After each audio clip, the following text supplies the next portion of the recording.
Hola, ¿qué tal amigos televidentes de Tendencias y Belleza? Yo soy Fabián Hernández y hoy le quiero dar una bienvenida muy fuerte a todos ustedes. Gracias por su conexión, un abrazo fuerte para todas las personas que se conectan con nosotros en Colombia y en Latinoamérica, por supuesto. Aquí estamos en un nuevo programa de Tendencias y Belleza, hoy con un tema muy importante y vamos a hablar acerca de la autoestima. Ese tema que para ustedes debe ser de vital importancia, así como para ustedes, por supuesto también para nosotros aquí en los estudios. Así que sean bienvenidos y ya está con nosotros el invitado, por supuesto, experto profesional en el tema. Él es José Ignacio Laverde, coaching en crecimiento y desarrollo personal. José Ignacio, bienvenido, ¿cómo estás? Muchísimas gracias, Fabián, muy buenos días a ti y a todos los televidentes allá en sus casas. Gracias por estar con nosotros, por aceptar la invitación siempre que te hacemos este llamado, porque como lo decía José Ignacio, para las personas es de vital importancia conocer este tipo de temas, porque a veces nos centramos en cosas fuera de lo común, pero nunca nos revisamos el interior. Arranquemos este tema, José Ignacio, diciéndole a la gente qué es la autoestima. Bueno, a ver, la autoestima es el reconocerme amplia y suficientemente a mí mismo, con todo lo bueno y no tan bueno. En Tendencias y Belleza, ¿qué tenemos?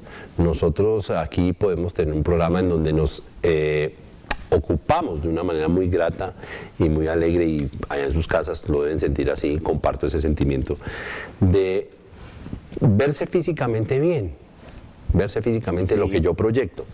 Pero la autoestima, si bien es cierto, vincula de alguna manera la parte física de nuestro cuerpo, no es la única parte. La autoestima tendríamos que verla con más detalle y sobre todo con rigurosidad. No solo los detalles, sino la rigurosidad. Y la autoestima tiene un compromiso muchísimo más grande que el ser físico. Tenemos un ser mental. Sí. Allá muchos en sus casas no sabemos eso, que tenemos un ser mental, que ese ser mental tiene que alimentarse igual que nuestro ser físico. Si nuestro ser físico no se alimenta, ¿qué nos sucede? Empezamos a fallar, Nos deterioramos físicamente, puede desmayar y puede colapsar. Sí. De la misma manera tenemos un cuerpo mental que necesita alimentarse. Perfecto. ¿Y de qué se alimenta el cuerpo mental? Yo te hago la pregunta ahora, como vamos a verlo en detalle y rigurosidad. Entonces, quisiera saber de pronto cuál es tu percepción del tema y qué concepto tienes del alimento de tu cuerpo mental. ¿De qué se alimentaría tu cuerpo mental, Fabián? Pues José, hablándolo ya de manera personal, yo digo que se alimenta de conocimientos, experiencias, valores, digamos que el tipo de personalidad que pueda manejar. Bueno, el cuerpo mental podemos asociarlo con el backup que tiene un computador allá en tu casa. Sí. Él es una grabadora, sencillamente se limita a grabar. Y graban al cuerpo mental, a tu cuerpo mental no le importa si lo que está grabando es bueno, regular o malo. Él solo graba y hace de ese conocimiento unas experiencias, sí, para en algún momento usarlo. Pero si vamos al conocimiento, el conocimiento también tiene que ver con tu formación, tu estructura, a partir de lo que tú eres y de lo que quieres. ¿Cómo te fundamentaste? Porque si tu formación o tu conocimiento no tiene nada estructurado, no hay una formación, no existe, sí, no existe una formación técnica, mediana, profesional, pues no hay nada. ¿Y con nada qué se hace? Pues nada. ¿Y cuánto te ganas? Es que es importante ese tema, José, ese tema es muy importante y decidimos tocarlo aquí en Tendencias y Belleza porque muchísimas personas de pronto hay veces se encuentran como en un círculo vicioso, ¿cierto? En un cuello de botella, ya, exacto, atrapados. Exacto, correcto. Y nunca se ponen a pensar qué es lo que pasa en ese cuello de botella. Entonces quiero hacerte una pregunta que es vital y yo sé que es muy importante, José, y es ¿por qué las personas se dejan ganar por los problemas? ¿O por qué la autoestima a veces le gana a uno la jugada? Porque, a ver, voy a hacer un ajuste a lo que acabas de decir. Sí. Teniendo muy en cuenta el detalle de las palabras y la rigurosidad, tú dijiste, ¿por qué la gente no piensa en el problema? No, la gente sí piensa en el problema. Lo que pasa es que no dilucida cuál es la raíz del problema. La gente sí piensa en el problema, todos pensamos en el problema, pero nos quedamos en el problema y no dilucidamos la raíz del problema ni nos enfocamos en la solución. Exacto, nunca buscamos la solución. ¿No? Entonces nos embotellamos. Sí. Imagínate un reloj de arena y ahí en la mitad, ni sube ni baja, atascados. Esos son los bloqueos. Eso es un bloqueo mental. De alguna manera ya contextualizamos lo que es un bloqueo mental. Ahora, desde lo mental, entonces tenemos que tener claro lo siguiente, que si yo no me construyo, no me fundamento, no reconozco en mi autoestima mis dones y talentos, y no me fundamento y no estudio o me capacito con base en esos talentos, pues sencillamente mi cuerpo mental va a estar mal. Entonces cuando afrontamos diversos desafíos, no, yo no sé eso, no, pero dígame, pero yo aprendo. Correcto. Entonces, lo que se ve golpeado en primera instancia y de manera directa es nuestra autoestima. Correcto. Aparte de eso, nuestro cuerpo mental, aparte de alimento, igual que el cuerpo físico, no solo necesita de alimento. ¿Tu cuerpo físico necesita de ejercicio, Fabián? Sí, claro. Claro, porque si no, estamos diseñados como mínimo para caminar, trotar, correr, porque si no, nos ponemos obesos, pasaditos de kilos, ¿verdad? Exacto, sí. Entonces, hay que meterle más deporte a la cosa. ¿Por qué? Porque eso que genera en el ser humano, si nosotros no nos ejercitamos continuamente, ese sobrepeso podemos sobrellevarlo, pero nos genera limitaciones. Exacto. O sea, ya lo que tú puedes hacer, quizás yo en este momento no pueda hacerlo, por cuestiones de estado físico. Pero entonces, ¿qué me genera? Limitaciones. De la misma manera, tu cuerpo mental debe de ser ejercitado. Ahora te devuelvo la pregunta al detalle y con rigurosidad, manteniendo la ruta del programa. ¿Cuál sería entonces el ejercicio del cuerpo mental? Yo creo, José, que el ejercicio del cuerpo mental, no sé, te estoy escuchando hablar y el ejercicio del cuerpo mental sería como lo que tú decías, dilucidar, solucionar, salir como... Yo me acuerdo mucho de un tema que tú nos hablabas hace mucho tiempo y es ese piloto automático. Yo creería que ese podría ser el ejercicio del cuerpo mental. Sacar dejar el piloto automático, salirnos y empezar a alimentar realmente ese cuerpo mental, decir, ¿qué estoy haciendo con mi vida? ¿Por qué? ¿Por qué está pasando todo esto en mi vida? Y empezar a darle una solución a raíz de eso, mirando la raíz de lo que lo genera. ¿Podría ser? Al estar mirando una observación interna, lo que estás haciendo es una autoobservación, una reflexión. Sí. Entonces, ¿qué tenemos que mirar? Que primero actuamos en piloto automático. Tenemos el piloto automático metido. Entonces, como cuando tú envías un avión y se va para Medellín, yo me preguntaba, pero ¿cómo hace este señor para levantar un avión a las 10 de la noche y dejarme en el aeropuerto a las 10:45? Yo no entiendo. Fácil, señor, sencillamente me explicaban en la aeronáutica que él solo despega el avión y lo aterriza, porque cuando él despega, sencillamente programa el piloto automático y él le calcula inmediatamente tres cosas: la ruta, la velocidad y la altitud. De la misma manera, nuestro cuerpo mental tiene un piloto automático. En esa información que va condicionando allá, él graba experiencias, por ejemplo, negativas. Sí. Ese piloto automático es fundamental en el tema de la supervivencia. ¿Por qué? Si yo coloco mi mano en el fuego, imagínate donde ese cuerpo mental y ese piloto automático no trabajara así o no tuviera ese backup de respaldo. Entonces, oye, Fabián, huele a quemado. Es como carne. Sí, y se está quemando. ¡Oh! Cáspita, es la mía. No, tiene que ser en fracciones de segundo. Entonces, nuestro cuerpo mental se alimenta y tiene que trabajar en un piloto automático como respuesta en un momento de crisis para la supervivencia.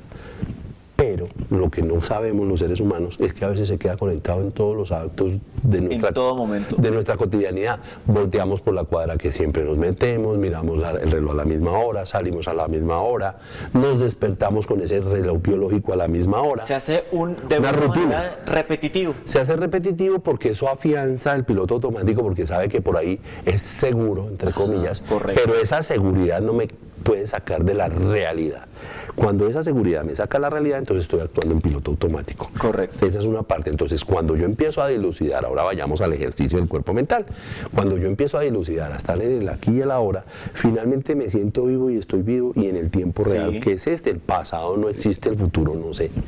Pero en este tiempo real, en este preciso momento en que todo hace parte de mi realidad, es lo único que existe, un eterno presente. Un eterno presente. Entonces, cuando yo lo manejo de esa manera, ya la dinámica cambia. Ese es el ejercicio del cuerpo mental. En el aquí y en el ahora, atento y vigilante. José, ya que hablas de esto del aquí y el ahora, que yo Creo que todas las personas deberíamos hacerlo porque de una manera consciente debemos vivir lo que está pasando en el momento y no vivir.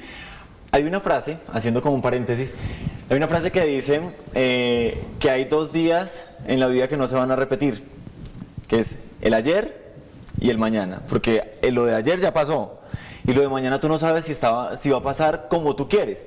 Entonces yo creo que de esa manera y trayendo como esa frase aquí a colación, José Ignacio, yo quiero que tú le digas a las personas cómo vivir en el presente. Bueno, ¿cómo vivir en el presente? Tenemos que hacer, para poder vivir en el presente tenemos que sanar 2 cosas. El tema psicológico se llama la carga psicológica o el peso psicológico de la conciencia. ¿Con qué tiene que ver?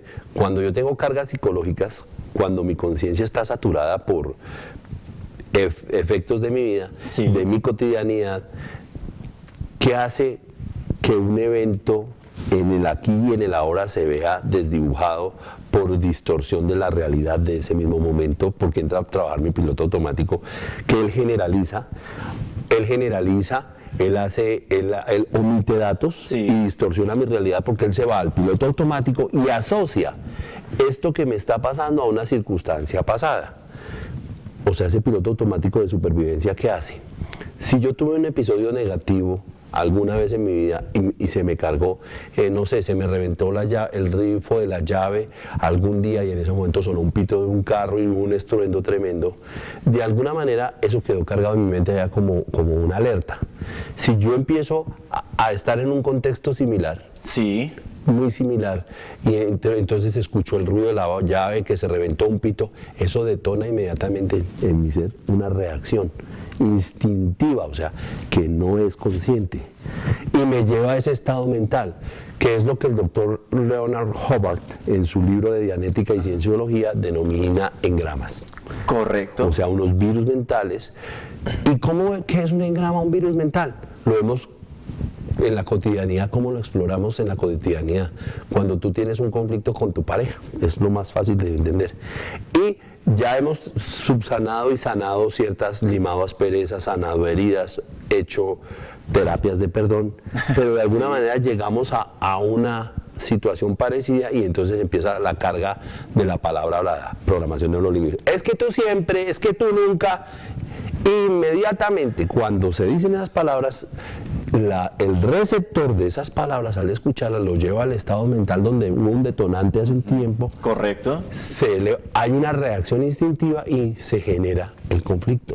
Perfecto. Eso es un tema muy importante para seguir aquí hablándolo en este programa de Tendencias y Belleza, José, pero vamos a la primera pausa y al regresar vamos a seguir contextualizando este tema que es muy importante para que ustedes en el siguiente bloque aprendan un poco de cómo combatir la autoestima, cómo mejorar la autoestima si la tenemos un poco baja y por supuesto José nos va a regalar unos tips para que nuestra vida tenga un mejor sentido de aquí en adelante. Ya regresamos con más de Tendencias y Belleza.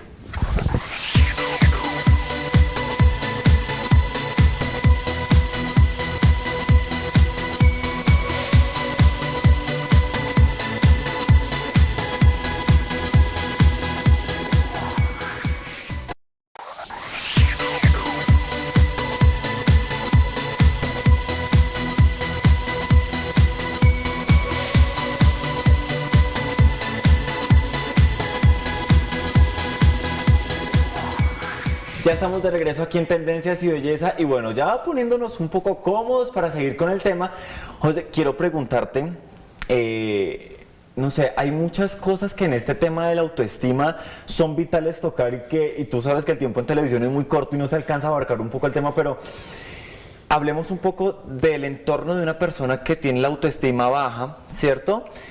¿Qué hacen esas personas, digamos, la mamá, el papá, los hermanos, los amigos, la pareja sentimental? ¿Cómo hacen para manejar el entorno de una persona que de una u otra manera, como se dice, la autoestima baja, es aquella persona que no encaja en la vida? Según eso, la persona, ¿no? Es decir, yo tengo mi autoestima baja, no encajo en esta vida, no quiero estar acá, pero ¿cómo hacen esas personas alrededor, José, para manejar ese tipo de personas? Bueno, primero, abro con lo siguiente, al detalle y rigurosamente.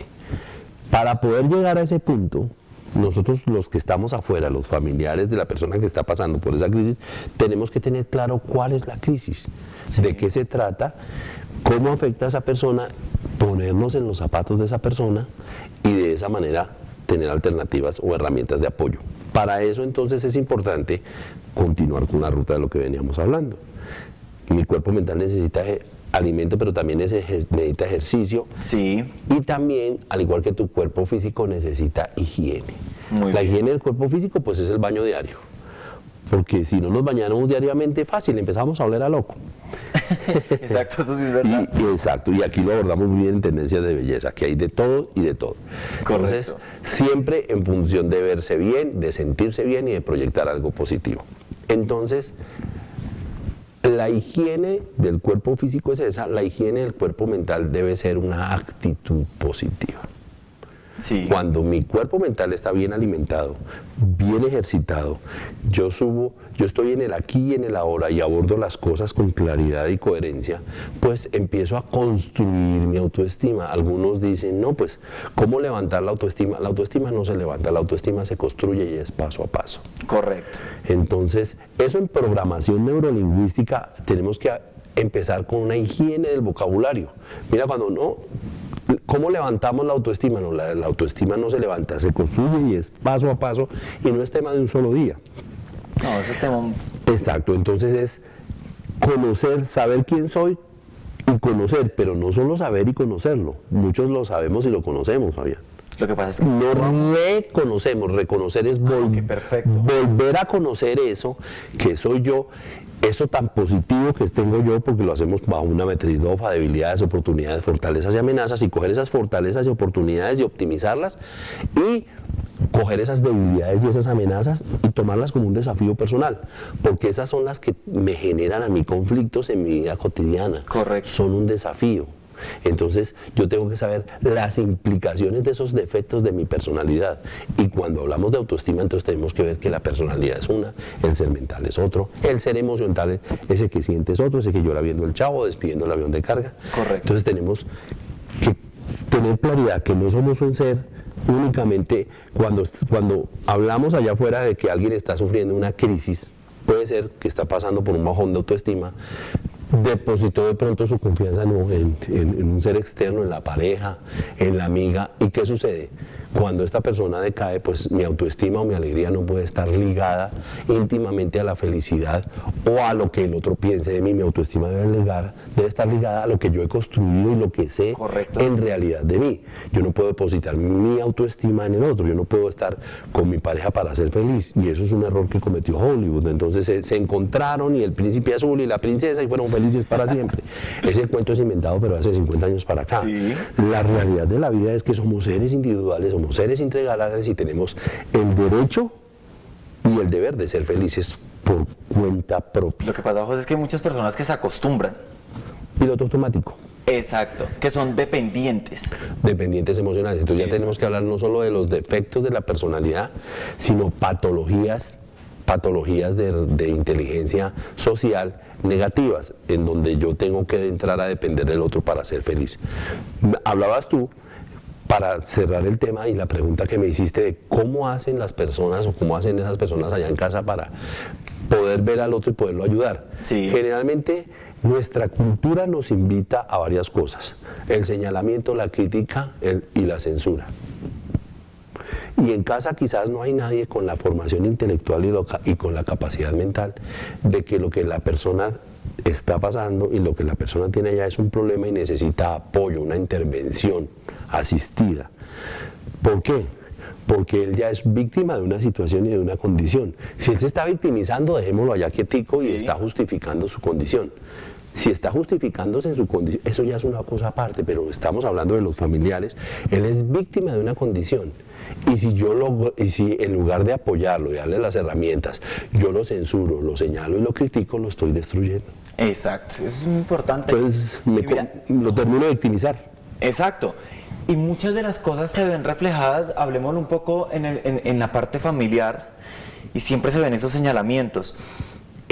Mientras que tú estabas hablando, idealizaba muchas cosas acerca del tema, José, porque las personas que nos están viendo en este momento saben y conocen de pronto de la raíz del problema, ¿no? Saben que es la autoestima, saben que existe este problema. Muchas personas viven a diario con este problema, José.